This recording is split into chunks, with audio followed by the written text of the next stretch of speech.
중국과 태국 등 4개국 총영사관도 올림픽 경찰서 폐쇄 반대 캠페인에 합류했습니다. 한인 사회와 힘을 모아 경찰서 폐쇄를 막아내기도 했습니다. 남가주 지역의 자택 대피 행정명령이 사실상 연장됐습니다. 개빈 뉴섬 주지사는 주민들의 강력한 반발을 고려해 지역에 따라 차등을 두는 행정명령을 검토 중인 것으로 전해졌습니다. 12월 한 달 동안 코로나 사망자 수가 6만 3천 명을 넘었습니다. 새해 연휴가 지나면 사상 최악의 코로나 사태가 닥칠 것으로 전문가들은 우려하고 있습니다. 트럼프 대통령이 결국 코로나 패키지 법안에 서명했습니다. 개인지원금 600달러는 다음 주부터 일괄 지급될 것으로 예상됩니다. 코로나 사태 속 정권이 바뀌었지만 트럼프 대통령의 목리는 계속되고 있습니다. 트럼프 대통령의 임기는 이제 23일 남았습니다.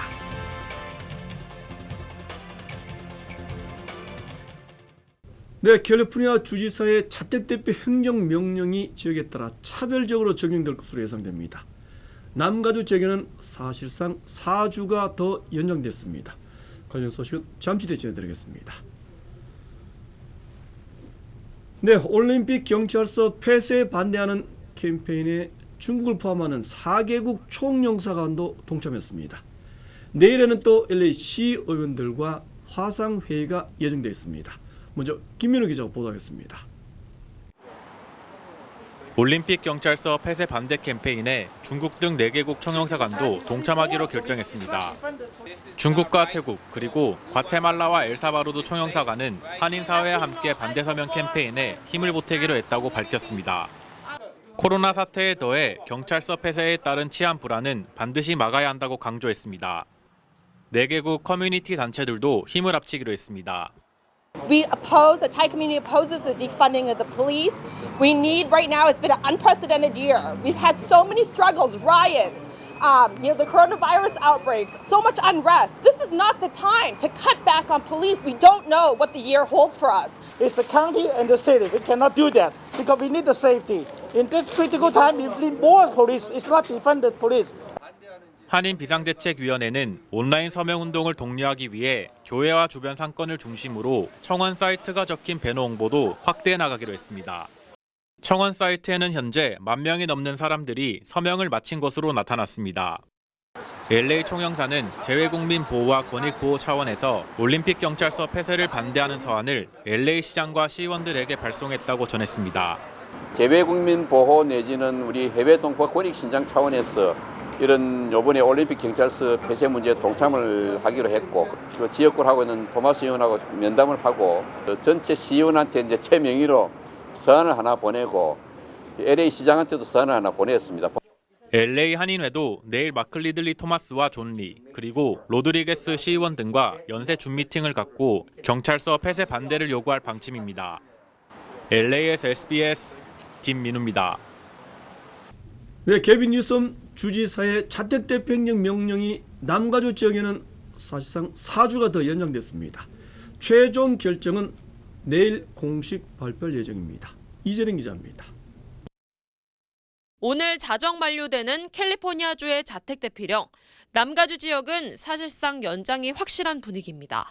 개빈 뉴섬 주지사는 아직 참고해야 할 자료를 수집 중이라며 연장 여부는 내일 공식 발표하겠다고 밝혔습니다.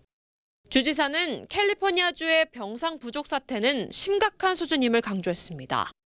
LA 카운티를 포함한 남가주 지역 11개 카운티의 중환자실 수용 능력은 0%에 달한 상황. 신규 입원 환자들을 수용하는 과정에선 정체 현상까지 일기 시작했습니다. 때문에 사태가 가장 심각한 LA 카운티와 리버사이드 카운티, 그리고 샌디에고 카운티의 행정명령 연장은 불가피한 상황이라는 분석입니다. 또 북가주 지역은 중환자실 수용 능력이 36.3%로 비교적 상황이 호전된 상황이어서 행정명령 연장에서 제외될 가능성도 보이고 있습니다. 이번 명령의 새 만료일은 1월 25일로 알려졌습니다. 행정명령이 연장되면 가족과 지인들 간의 모임이 금지되며 모든 술집과 임의용실도 계속 영업을 할 수 없어 한인 업주들에게도 영향을 끼칠 전망입니다. LA에서 SBS 이재린입니다. 네, 주지사의 행정명령은 그동안 강력한 반발에 부딪혀 왔습니다. 이에 따라 이번에는 지역에 따라 차별적으로 행정명령을 적용한다는 방침인 것으로 전해졌습니다. 계속해서 이사민 기자입니다. 이번 달 초 캘리포니아주에 발령된 자택 대피령. 개빈 뉴섬 캘리포니아 주지사는 내일 행정명령의 연장 발표를 계획하고 있는 것으로 알려졌습니다. 자택 대피령이 유효성이 없다는 지적의 목소리가 높습니다. LA를 비롯해 교외 지역 비즈니스 업주들은 자택 대피령을 무시하고 영업을 강행하고 있기 때문입니다. 업주들이 그렇게 할 수밖에 없는 상황인 것 같아요. 그 렌트비를 못 내거나 어쨌든 못 내고 있으면 그게 보이지 않는 심적 압박감으로 오죠. 전문가들이 자택 대피령은 병원의 자료와 케이스 자료를 바탕으로 지역에 따라 차별을 두고 현실적으로 적용해야 한다고 거듭 강조했습니다. 더구나 연말을 맞아 연말 행사 예약을 받는 업소들까지 등장하기 시작했습니다. 전문가들은 행정명령의 약발은 사실상 거의 없다고 설명했습니다. 주민들도 행정명령을 무시하긴 마찬가지입니다. 자영업자나 식당이나 이런 데도 마찬가지로 열린 데는 다 여는 걸로 알고 있습니다. 몰래 비밀리에 영업을 하든 어쨌든 간에 일단 사람들도 마찬가지로 그런 데를 찾는 데가 많기 때문에 그렇게 효능이 있을지는 잘 모르겠습니다. 아마 그거에 대해서는 못하면 못하게 억압할수록 사람들이 더 지금 할 걸 찾는 것처럼 아무래도 그런 영향이 좀 있지 않나 싶은데요. 많은 사람들이 모여 크리스마스 파티를 비롯해 연말 행사까지 준비하고 있는 상황입니다. 캘리포니아주에 내려진 자택 대피령이 유효성이 없다는 비판이 쏟아지고 있습니다. LA에서 SBS 이사면입니다. 12월 한 달 동안 코로나 사망자 수 현재까지 모두 6만 3천여 명을 기록하고 있습니다. 문제는 새해 연휴가 지나면 최악의 상황이 닥쳐올 수 있다는 점이라고 합니다. 김윤수 특파원이 보도하겠습니다. 미국에서 코로나19 가을 대확산이 시작된 건 지난 11월 말. 추수감사절 연휴를 맞아 연일 100만 명이 넘는 미국인들이 비행기 여행에 나서면서 감염자 수가 폭발적으로 늘었습니다. 결과는 곧바로 사망자 수 증가로 이어졌습니다. 이달 들어서만 6만 3천여 명이 코로나19에 목숨을 잃은 걸로 집계됐습니다. 한 달 사망자 수는 발병 이후 최대입니다. We saw this back in March and April in Southern Europe, in New York City. That's how the mortality numbers skyrocketed. And so this is happening now all across the country. 이번 성탄절 연휴 기간에도 하루 100만 명 이상이 공항을 이용한 걸로 나타났습니다. 문제는 성탄절에서 새해까지 이어지는 연휴가 추수감사절 때보다 길다는 겁니다. 더 큰 확산이 우려되는 이유입니다. We very well might see a post-seasonal, in the sense of Christmas, New Year's surge. And as I've described it, as a surge upon a surge. 영국발 변종 바이러스의 위협이 커지면서 코로나19 음성 판정을 받지 않은 영국 여행객들은 미국 입국을 제한하기로 했습니다. 미국 내 코로나19 누적 확진자 수는 1,900만 명을 넘었습니다. 이 추세라면 새해 초쯤엔 2천만 명을 넘어설 걸로 보입니다. 워싱턴에서 SBS 김윤수입니다. 네, 오늘 하루 캘리포니아주에서 발생한 코로나 확진자 수는 모두 33,170명으로 집계됐습니다. LA 카운티 지역에서도 13,663명이 새롭게 확진 판정을 받았습니다. 중환자실의 병실은 여전히 여유분이 전혀 없는 0%를 이어가고 있습니다. 카운티 보건국은 주말 연휴 동안 검진 대상자가 줄어들어 다소나마 확진자 수가 감소했다고 설명했습니다. 네, 유럽연합 20여 개 국가들은 동시다발적으로 코로나 백신 접종을 시작했습니다. 아스트라제네카 개발사의 CEO는 백신 공식을 찾았다고 말했습니다. 보도 정윤영 기자입니다. 영국 옥스퍼드 대학과 함께 코로나19 백신을 개발한 아스트라제네카 제약사는 효능에 대한 자신감을 내보였습니다. 파스칼 소리오 최고 경영자는 백신을 2차례 투약했을 때 효능을 얻을 수 있는 성공 공식을 알아냈다고 밝혔습니다. 아스트라제네카 백신은 앞서 임상시험 과정에서 투약 용량에 따라 효능에 차이가 생기면서 논란에 직면했었습니다. 소리오 CEO는 특히 입원할 정도의 심각한 감염은 100% 예방할 수 있다면서 변이 바이러스에도 효과적일 것이라고 자신했습니다. 영국 정부는 아스트라제네카 백신 사용을 조만간 승인하고 다음 달 4일부터 보급할 계획입니다. 유럽연합 회원국 27개 나라의 백신 접종도 본격화됐습니다. 독일과 헝가리, 슬로바키아에 이어 프랑스와 이탈리아, 스페인, 그리스 등에서 동시다발적으로 백신 접종이 진행됐습니다. 코로나 바이러스에 취약한 고령자들과 일선 의료진이 우선 접종 대상입니다. Så håber vi, det virker, så vi kan Jamen ved du hvad, så kommer Kan jeg komme videre. spørge hos dig, hvis det ikke virker. Jeg kommer igen om 3 uger og stikker dig. Der er jeg klar en uge på. In questo momento non si può più combattere il virus con mascherine, disinfettanti e distanziamenti. Ma adesso la soluzione è la scienza. Dobbiamo affidarci alla scienza per sconfiggere. 유럽연합은 내년 1분기 말쯤이면 일반 시민들을 대상으로 한 접종이 가능할 것으로 보고 있습니다. SBS 정준영입니다. 네, 오는 4일부터 아스트라제네카 백신 접종을 시작하는 영국에서는 하루 확진자 수가 4만 1,000명을 넘었습니다. 하루 확진자 최다를 기록했습니다. 감염력이 센 변이 바이러스 때문인 것으로 풀이됐습니다. 최호원 기자입니다. 영국 정부는 현지 시간으로 어제 1일 신규 확진자가 4만 1,385명으로 집계됐다고 밝혔습니다. 올 초 코로나19 발생 이후 하루 최대 규모입니다. 영국 내 코로나19 확산이 빨라지고 있는 건데 기존 대비 전파력이 최대 70% 더 큰 변이 바이러스 때문으로 분석되고 있습니다. 확진자가 급격히 늘면서 영국 내 코로나19 입원 환자는 2만 1,000명을 넘었습니다. 하루 신규 사망자도 350명 이상을 기록하고 있습니다. 지금까지 변이 바이러스의 감염 사례는 최소 24개 국가에서 확인됐습니다. 핀란드에선 크리스마스 휴가를 보내기 위해 영국에서 돌아온 핀란드 시민 2명이 변이 양성 판정을 받았습니다. 미국 보건당국은 미국에 변이 바이러스가 상륙했다는 증거는 없지만 앞으로 그럴 가능성은 충분히 있다고 밝혔습니다. 다만 현재 개발된 백신이 변이에도 효과적일 것이라고 덧붙였습니다. 이런 가운데 스페인 보건당국은 백신을 접종하지 않은 사람들의 명단을 비공개로 만들어 앞으로 유럽연합과 공유할 것이라고 밝혔습니다. SBS 최호원입니다. 이 같은 영국의 변이 바이러스, 그리고 남아프리카 공화국에서 확인된 또 다른 변이 바이러스, 백신 효과를 무력화시킬 수 있을지 우려도 커지고 있습니다. 하지만 대부분 전문가들은 개발된 백신에는 큰 영향을 미치지 못할 것으로 예상하고 있습니다. 의학 전문 기자가 왜 그런지를 설명해 드리겠습니다. 조동천 기자입니다. 영국 보건당국은 코로나19 변이 바이러스의 감염력이 최대 70% 높을 수 있으며 어린이는 물론 젊은 층에도 심각한 영향을 줄 수 있다고 밝혔습니다. 영국 당국의 조사 결과 최소 지난 9월 20일부터 변이 바이러스가 퍼지기 시작한 것으로 확인됐습니다. 따라서 최근에 시작한 영국발 항공 운항 중단이 변이 바이러스 유입을 완벽하게 막지는 못할 것으로 보입니다. 세계보건기구는 영국발 변이가 더 독한지 그리고 백신 효과를 없게 하는지는 아직 정보가 충분하지 않다고 밝혔습니다. 임상 중증도와 백신의 효능 등과의 관련성에 대해서는 추가 분석이 필요하다는 입장을 발표하였습니다. 이에 대해 국내 한 연구팀은 코로나19 바이러스의 변이는 흔하며 영국발 변이와 별개인 남아프리카 공화국발 변이 말고도 또 다른 변이가 있을 수 있다고 밝혔습니다.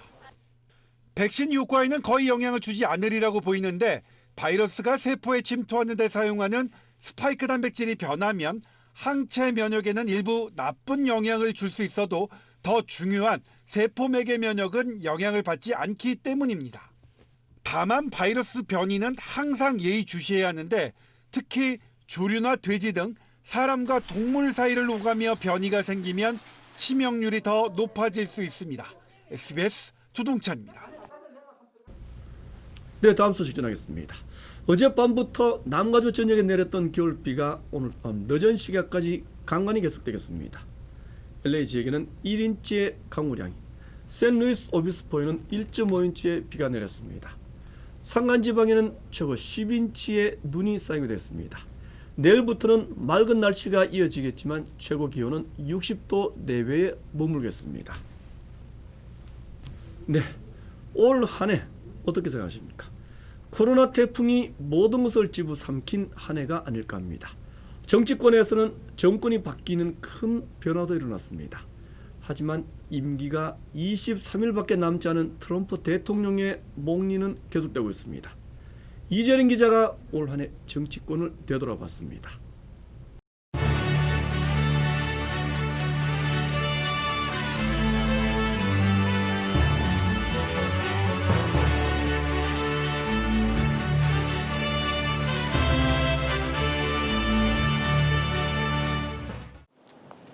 미국 역사상 가장 혼란스러웠던 제46대 대통령 선거. 트럼프 대통령의 부정선거 주장 속에서도 선거인단은 40여일 만에 조 바이든 후보의 당선을 공식화했습니다. 카말라 해리스, 첫 아시안 여성 부통령이 탄생하게 됐습니다. 이젠 연방 하원을 장악한 민주당이 상원까지 장악할 수 있을지가 내년 초 정치계의 가장 큰 관심사입니다. 여전히 대선 불복 입장을 고수하는 등 목리를 부리고 있는 트럼프 대통령은 상원까지 민주당에 내줘선 안 된다고 유권자들에게 호소하고 있는 상황. 결선 투표일은 내년 1월 5일입니다. 한인 정치력 또한 역사상 가장 큰 쾌거를 이룬 한 해였습니다.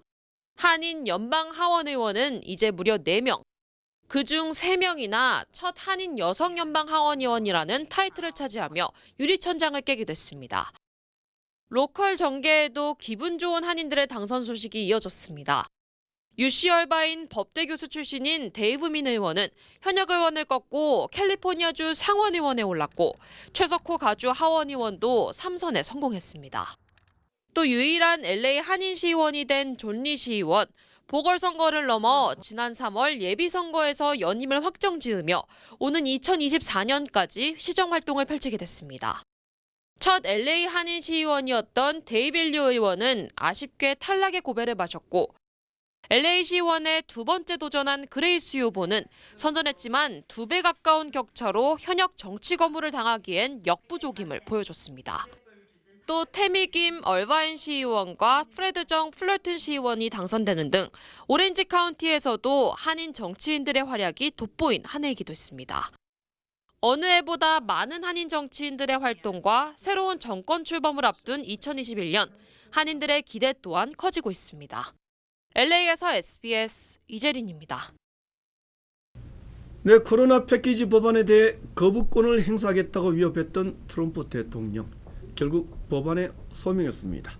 개인 지원금 $600는 다음 주부터 일괄 지급될 것으로 예상됩니다. 이상민 기자입니다.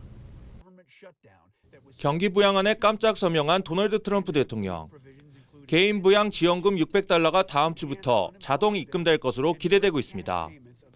그동안 트럼프가 개인 부양금을 $2,000로 인상해야 한다고 주장하면서 서명을 미뤄왔습니다. 경기 부양 지원금 등이 포함된 이번 경기 부양안은 $9천억 규모입니다. 연방 실업수당도 다시 부활합니다. 연방정부는 주당 $300씩 11주 동안에 연방 실업수당을 제공할 방침입니다. 2천만 명 이상의 실직자들은 내년 3월 14일까지 실업수당을 지원받게 되는 겁니다. 종업원 급여 무상 지원인 PPP도 재개돼 중소기업들의 숨통도 트일 예정입니다. PPP가 $15만 미만이면 탕감받을 수 있습니다. 일반 업종은 10주치의 PPP를 신청할 수 있습니다. 코로나19로 치명적인 타격을 입은 식당과 숙박업소 등은 14주치까지 PPP 혜택을 받을 수 있습니다. SBS 이삼현입니다. 네, 한국 프로야구의 김하성 선수가 샌디에고 파드레스와 입단 계약을 맺을 것으로 전해졌습니다.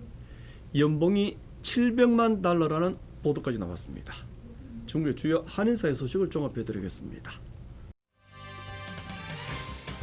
오늘 남가주에 비가 내리면서 일부 고속도로가 침수돼 운전자들의 주의가 요망됩니다. 국립기상청은 101번과 23번 고속도로, 말리부와 아고라 힐스 등 지역에서도 일부 도로가 침수 가능성이 있다며 운전자들이 서행 운전하며 각별히 주의할 것을 당부했습니다. 오수 누출로 인해 롱비치시 인근 모든 해변이 폐쇄됐습니다. 롱비치시는 지난 26일 하수 처리장 내 펌프 제어실에서 전력 공급이 끊겨 5만 갤런에 달하는 오수가 유출돼 인근 해변을 모두 폐쇄했다고 밝혔습니다. LA 카운티가 주요 식당과 쇼핑몰들을 대상으로 단속을 강화했습니다.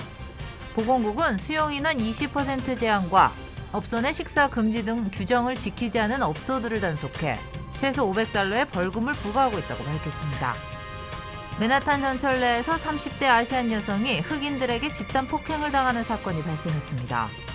뉴욕시 경찰국은 지난 17일 오후 웨스트 4th 스트리트 워싱턴 스퀘어역에서 A 전철을 타고 있던 아시안 여성이 6명의 흑인 남녀들과 마스크 착용 문제로 다투다 집단으로 공격을 당했다고 밝혔습니다. 흑인들은 피해자에게 코로나 관련 아시안 혐오 언사를 하며 주먹으로 앞면을 여러 차례 구타했다며 이들의 CCTV 영상을 공개하고 주민들의 제보를 당부했습니다. 북텍사스 전화번호 국번에 945가 신설됩니다. 945 국번은 달라스와 콜린, 텐튼, 페닌 등 카운티 일부 지역을 포함하며 214와 972, 469에 이어 네 번째 지역 국번이며 오는 1월 15일부터 신규 고객에게 부여될 예정입니다. 네, 영국에서 발견된 변이 바이러스가 한국에서도 확인됐습니다. 영국에서 입국한 일가족 3명입니다. 수환욱 기자입니다. 방역당국이 밝힌 코로나19 변이 바이러스 감염자는 총 3명입니다. 이들은 영국 런던에서 거주하던 가족으로 지난 22일 인천국제공항을 통해 입국해 검사를 받고 확진된 뒤 격리 치료를 받아왔습니다. 영국발 변이 바이러스가 우리나라에서도 확인된 건 이번이 처음입니다. 일행 일가족 4분들 중에 3분에서 영국에서 보고가 되고 있는 그 변이 바이러스가 저희도 확인이 되었습니다. 보건당국은 영국에서 입국한 다른 일가족 4명에 대한 변이 바이러스 감염 여부도 조사하고 있습니다. 이들 가운데 80대 남성 1명은 사흘 전 사후 확진 판정을 받았고 나머지 3명도 그제 양성 판정을 받았습니다. 이들 가족이 변이 바이러스에 감염됐는지 여부는 이르면 이번 주 나올 예정입니다. 정부는 영국발 코로나19 변이 바이러스의 추가 유입을 막기 위해 강화된 대책을 내놨습니다. 영국과 남아프리카 공화국발 입국자를 대상으로 실시했던 격리 해제 전 추가 검사를 모든 국가로 확대하기로 한 겁니다. 현재 시행 중인 영국발 항공편 운항 중단은 일주일 연장하되 향후 추이를 점검하여 운항 중단에 대한 여부를 지속적으로 검토하겠습니다. 또 경유를 포함해 영국과 남아공발 모든 입국자는 유전자 증폭 방식의 코로나19 검사 음성 확인서를 의무적으로 내도록 했습니다. SBS 소환욱입니다. 일본에서는 현지 국회의원이 코로나에 감염돼 숨지는 일이 벌어졌습니다. 영국의 변이 바이러스에 이어서 이번에는 남아공 변이 바이러스도 일본에서 발견됐습니다. 계속해서 김영환 기자입니다. 일본 입헌민주당 소속 하타 유이치로 의원이 어제 갑자기 사망했습니다. 하타 의원은 2, 3일 전부터 발열 증세가 나타나 코로나19 검사를 받기 위해 병원으로 가던 중 숨졌습니다. 사후 검사에서 코로나19 감염이 확인됐습니다. 일본에서 현직 국회의원이 코로나로 숨진 건 하타 의원이 처음입니다. 하타 의원은 증상이 나타나기 전인 지난 22일 국회에서 열린 입헌민주당 상임간사회에 참석했고 다음 날은 지역구에서 열린 당 모임과 기자회견에도 참석한 것으로 알려졌습니다. 하타 의원과 접촉한 동료 의원들에게 코로나 검사를 받도록 당부하는 등 일본 정치권은 비상이 걸렸습니다. 일본의 코로나 확산세는 갈수록 거세지고 있습니다. 월요일인 어제도 2,400명에 달하는 신규 확진자가 나왔습니다. 주말을 거치며 검사 수가 평소보다 적은 월요일 기준으론 4주 연속 최다치입니다. 누적 확진자는 22만 4,478명, 사망자는 3,300명을 넘었습니다. 이런 가운데 영국발 변이에 이어 남아공 변이 바이러스 감염자도 처음으로 확인됐습니다. 감염자는 남아공에서 체류하다 지난 19일 일본에 입국한 것으로 알려졌습니다. 일본 보건당국은 밀접 접촉자는 없는 것으로 확인됐다고 밝혔습니다. 일본은 변이 바이러스의 추가 유입을 막기 위해 내년 1월 말까지 외국인 신규 입국을 원칙적으로 중단한 상태입니다. SBS 김영아입니다.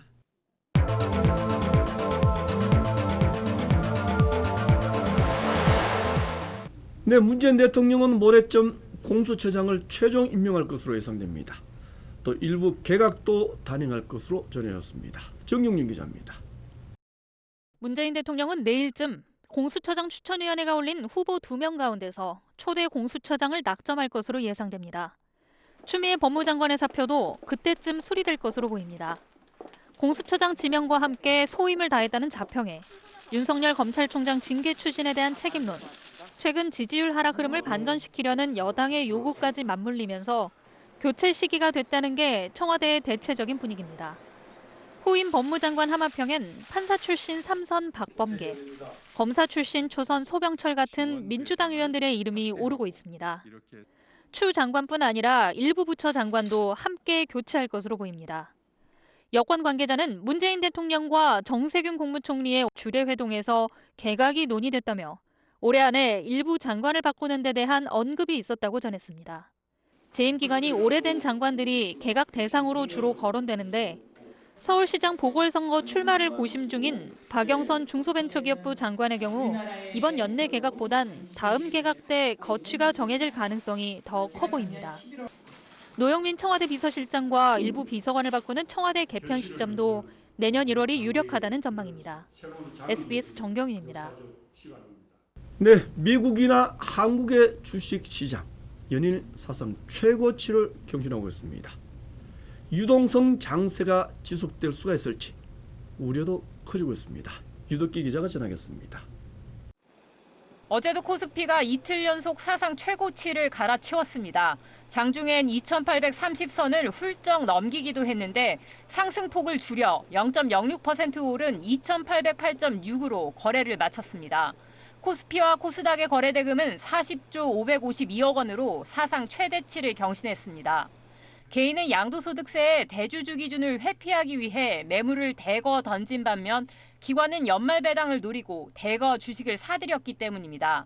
양도소득세 대상이 되는 대주주 요건에서 제외되려면 어제까지 주식을 내다 팔아야 해 하루 개인의 순매도 물량이 1조 8,050억 원어치 쏟아져 나왔습니다. 반면 기관은 어제까지 주식을 사야만 연말 배당을 노릴 수 있기 때문에 1조 5천억여 원의 주식을 순매수했습니다. 많이 안 나왔고요. 양도 과세에 해당하는 투자들도 꽤 있겠죠. 그런데 그 못지않게 더 사고 싶어하는 투자 주체들도 있다 보니까 과거에 비해서는 크지 않았다. 지난 3월 코로나 확산 영향으로 1,400선까지 추락했던 코스피는 9개월 만에 2배 가까이 올랐습니다. 3,000선에 대한 장밋빛 전망도 쏟아지고 있습니다. 상당히 높다고 예상하고 있습니다. 1,400포인트까지 떨어졌다가 회복하는 데 있어서는 종합개미들의 역할이 결정적이었다. 향후 3,000을 돌파할 수 있느냐 없느냐 기관과 외국인 투자자들의 힘이 더 크게. 다만 코로나 재유행, 미국 재정부양책 수정 등 변수들이 여전해 조정 가능성도 배제할 수 없습니다. SBS 유덕기입니다. 역시 그랬습니다. 스트레스가 많은 사람은 암에 걸릴 확률이 높다는 사실이 확인됐다고 합니다. 휴면, 즉 활동하지 않은 채 숨어있는 암세포, 이를 깨우는 방아쇠는 바로 스트레스였습니다. 물론 이렇게 단순하지만은 않습니다. 하지만 최종 결과는 스트레스가 암세포를 깨운다는 결론이었습니다. 어느 해보다 스트레스가 극심했던 한 해였습니다. 코로나 스트레스는 여전히 현재 진행형입니다. 스트레스도 결국에는 마음먹기 나름이 아닐까 합니다. 이 뉴스 마치겠습니다. 고맙습니다.